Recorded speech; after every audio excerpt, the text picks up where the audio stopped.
লোকে বলে ঘুষ ছাড়া চাকরি নেই এবং কি লোক ছাড়া কোনো চাকরি নেই।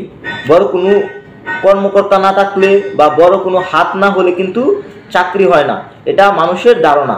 তো আজকে আমি খুব ইম্পর্টেন্ট কিছু কথা বলবো, তো আশা করি মনোযোগ সহকারে অবশ্যই ভিডিওটি দেখবেন, তাহলে হয়তো বা আপনার বা আপনাদের মানসিকতার কিছুটা হলেও উন্নতি ঘটবে। তো প্রথম কথা হচ্ছে, দুর্নীতি কিন্তু সব দেশেই হয়ে থাকে, হয়তো কোনো দেশে কম হয়, কোনো দেশে বেশি হয়, হয়তো বা আমাদের বাংলাদেশে একটু দুর্নীতিটা একটু বেশি হয়। তবে ঘুষ ছাড়াও কিন্তু চাকরি হয়, লোক ছাড়াও কিন্তু চাকরি হয়।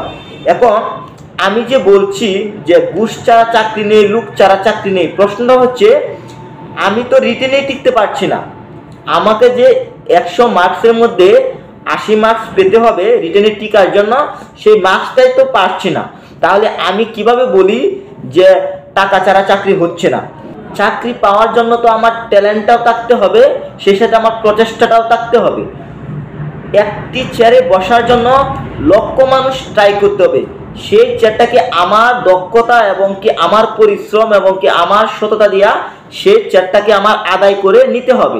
সম্মানজনক একটি চেয়ারে বসার জন্য লক্ষ মানুষ ট্রাই করবে ওই চেয়ারটাতে বসার জন্য, কিন্তু লক্ষ মানুষ কি বসতে পারবে? ঠিক সেম ওয়েতে একটি ভালো জব বা একটি জব পাওয়ার জন্য লক্ষ মানুষ ট্রাই করবে, লক্ষ মানুষ কি জব পাবে? অবশ্যই পাবে না। এখানে কিছু ইলিগেলে যাবে, কিছু লিগেলেও যাবে। প্রশ্ন হচ্ছে, আমি ইলিগেলের কথা বাদই দিলাম, আপনি লিগেলে তো টিকতে পারছেন না, তাহলে লিগেলে যারা যাচ্ছে তাদের যোগ্যতা সম্পন্ন তো হচ্ছে না, তাদের মতো তো আপনি যোগ্যতা সম্পন্ন হচ্ছেন না, তাহলে কিভাবে বলেন যে ঘুষ দিয়ে শুধু চাকরি, লোক থাকলে চাকরি? আমি মনে করি এগুলো হচ্ছে একটা এক্সকিউজ, আর কিচ্ছু না। যেমন একটা কথা আছে না যে আমার বয়স হলে আমি চাকরি করব, বয়স হলে আমি ব্যবসা করব, এগুলো যেমন একটা এক্সকিউজ, এটাও ঠিক তেমনি এক্সকিউজ। সবাই ভালো থাকবেন, আল্লাহ হাফেজ।